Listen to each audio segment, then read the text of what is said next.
अस्सलाम वालेकुम। अपने बर्ड्स को रेगुलर बेसिस पे नीम के पत्ते टहनियों समेत डालें।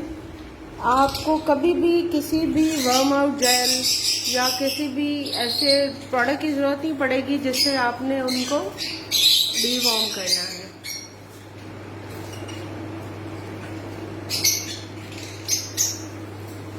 ये देखें, हमारे तो ऐश साहब भी जो है ना वो नीम की दावत उड़ा रहे हैं।